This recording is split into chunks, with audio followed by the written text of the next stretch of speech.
नमस्कार दोस्तों, अनकही अनसुनी वाल्मीकि रामायण में आपका स्वागत है। दोस्तों, इस एपिसोड में हम आपको सुनाते हैं रामायण से जुड़ी कुछ ऐसी बातें जो हमारे सुनने में नहीं आई है और ना ही किसी ने हमें बताई है। ऐसी ही जो रोचक बातें हैं, जो कहानियां हैं, जो वाल्मीकि रामायण में बताई गई है, उसे ही हम आपको बताते हैं। और यह सभी बातें हम जानते हैं गुजरात के प्रसिद्ध ज्योतिष एवं धर्म के बड़े ज्ञाता ज्योतिषी चेतन पटेल से। चलिए आगे चेतन जी से यह जानते हैं कि दुखी श्री राम को लक्ष्मण जी ने कैसे सांत्वना दी और आगे वे दोनों भाई किस प्रकार सीता जी को ढूंढने निकल गए, कैसे उनको सीता जी के विषय में कुछ निशानियां मिली और जानने को मिला। भगवान श्री राम सीता जी के वियोग में इतने दुखी हो गए थे। तभी लक्ष्मण जी के बहुत समझाने के बाद वह उनके साथ सीता जी की खोज में लग गए थे। धीरे धीरे उनका शोक दूर हो रहा था और वे स्वस्थ होकर सीता जी को ढूंढ रहे थे। लक्ष्मण जी की बात मानकर जब भगवान श्री राम और लक्ष्मण जी के साथ उस घोर वन में आगे बढ़े, तब थोड़ी दूर उन्हें किसी प्राणी का शरीर दिखाई दिया जो बहुत विशालकाय मालूम पड़ रहा था। दूर से मालूम होने पर श्री राम ने लक्ष्मण जी को बताया कि शायद इस विशालकाय शरीर में कोई नरभक्षी हो सकता है।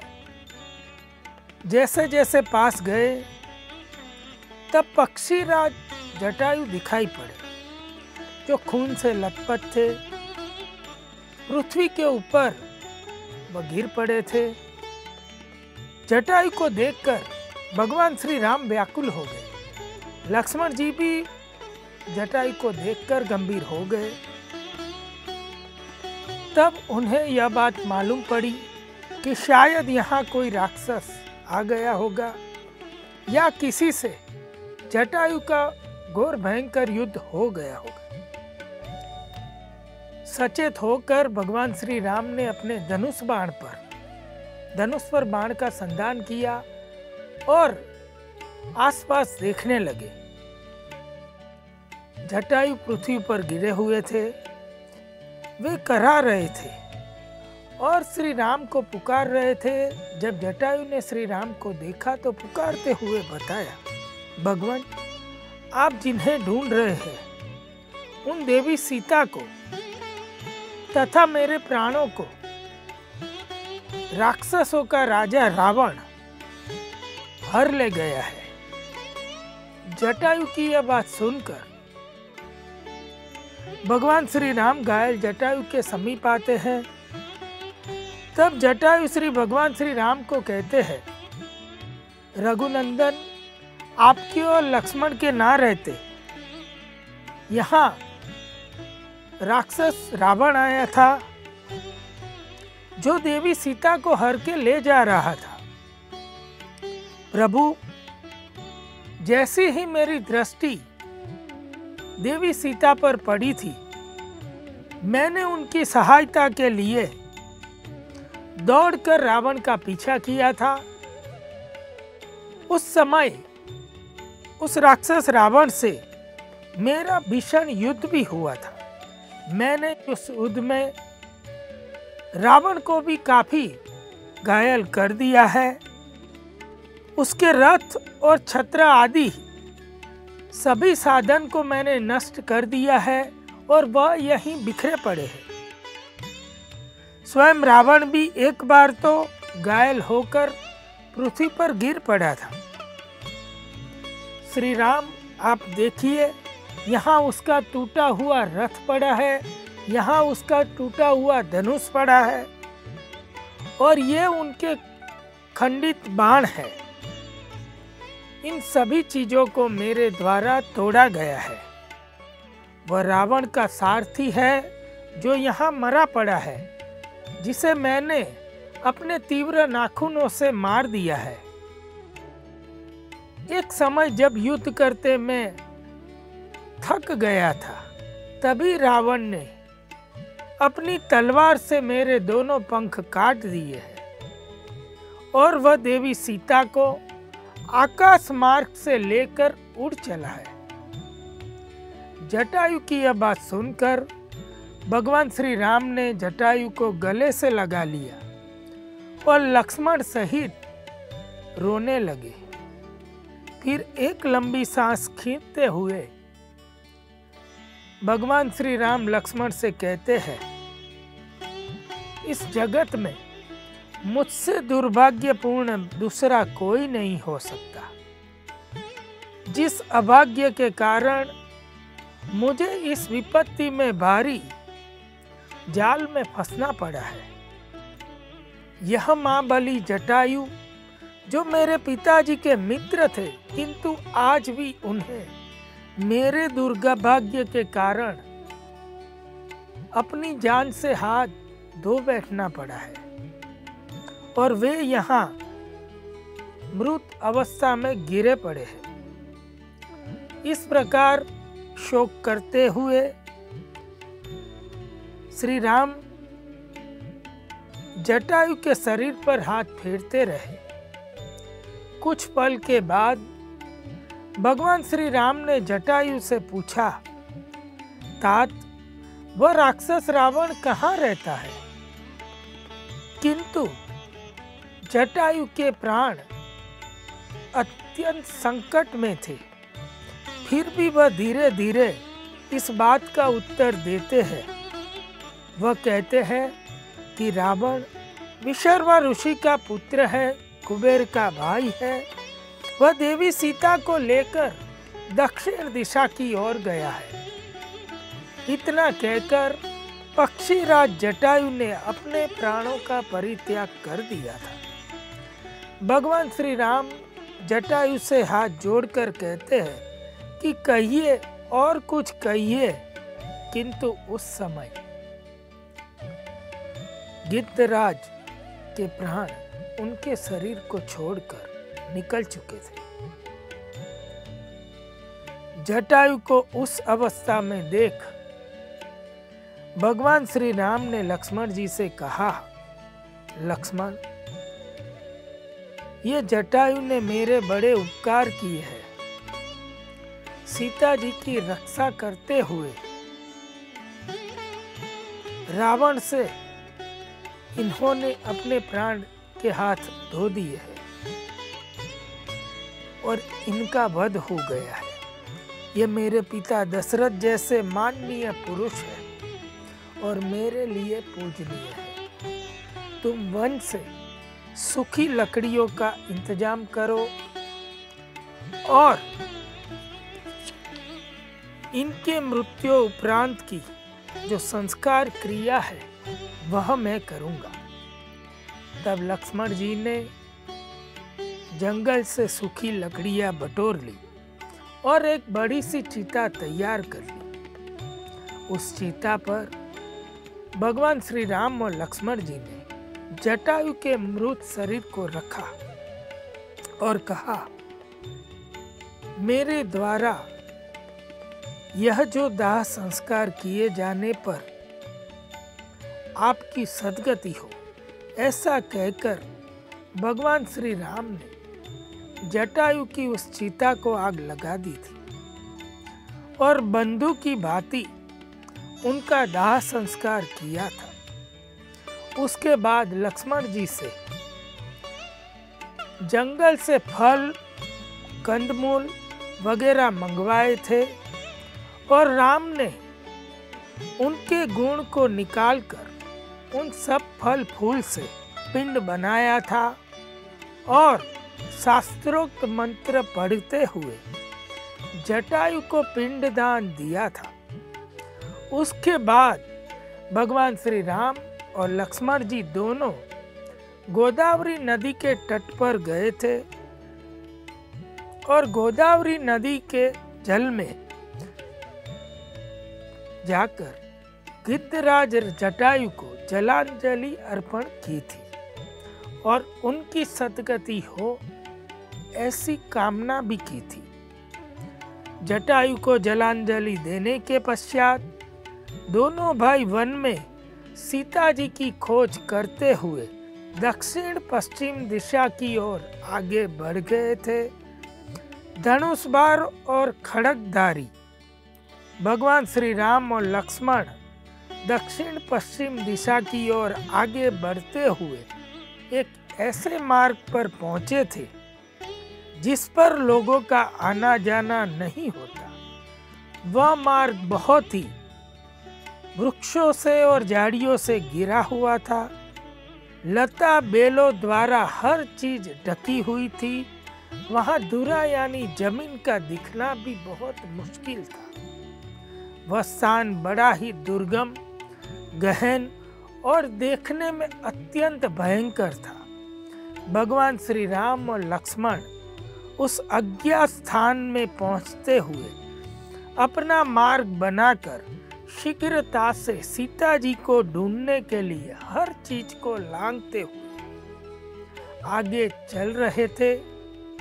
कुछ समय पश्चात दोनों भाई एक जन स्थान से 3 कोस दूर उस एकांत वन में पहुंच गए थे। उस वन के भीतर बहुत से पशु पक्षी निवास करते थे। देवी सीता का पता लगाने की इच्छा से वे दोनों उस वन की खोज करने लगे।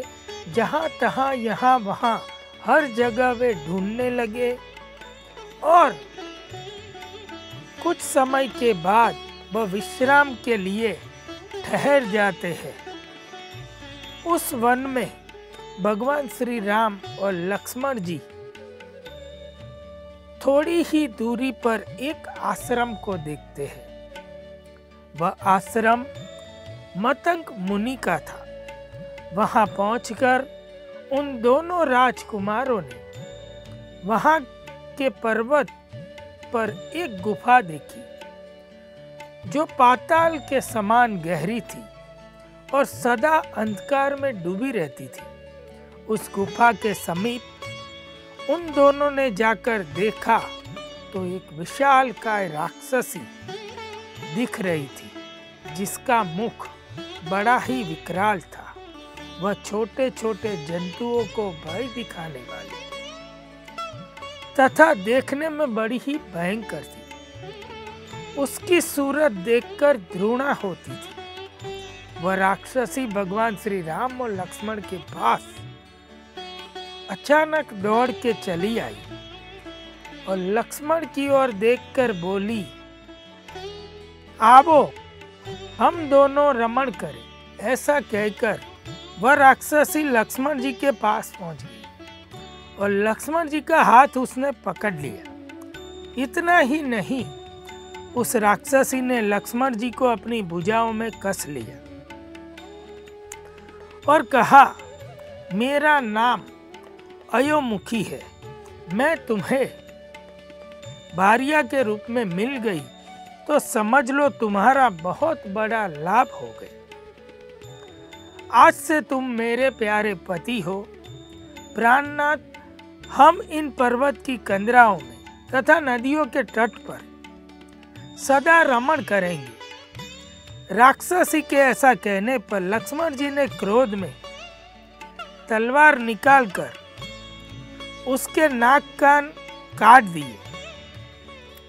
नाक कान कट जाने के बाद भयंकर राक्षसी जोर जोर से चिल्लाती हुई इधर उधर भागने लगी। भगवान श्री राम और लक्ष्मण चलते हुए एक घन वन में पहुंच गए।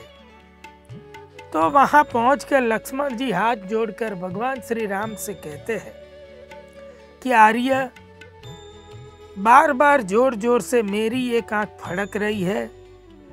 मुझे बार बार बुरे शकुन हो रहे हैं। इसीलिए आप भय का सामना करने के लिए तैयार रहिए।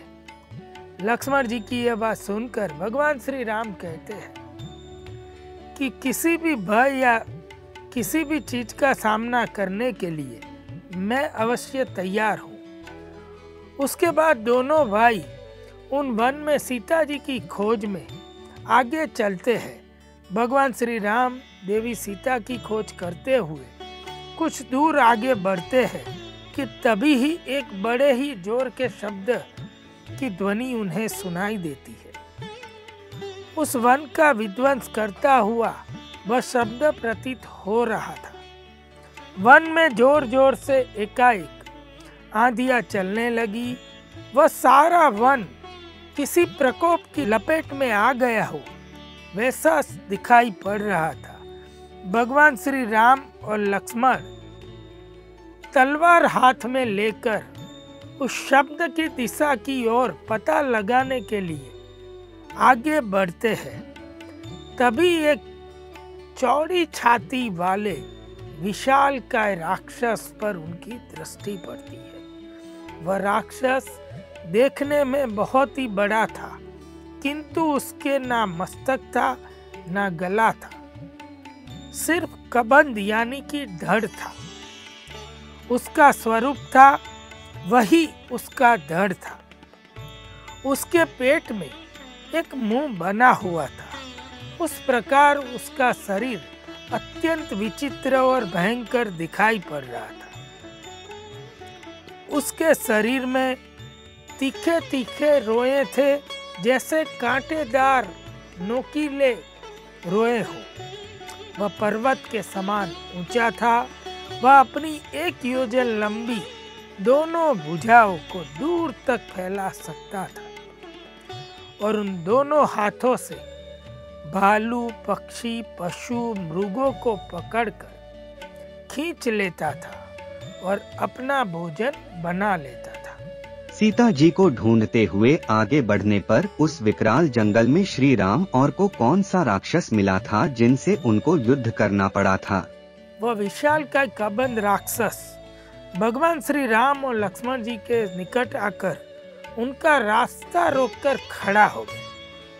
तब भगवान श्री राम और लक्ष्मण उसे देख दूर हट जाते हैं और उसे गौर से देखने लगे।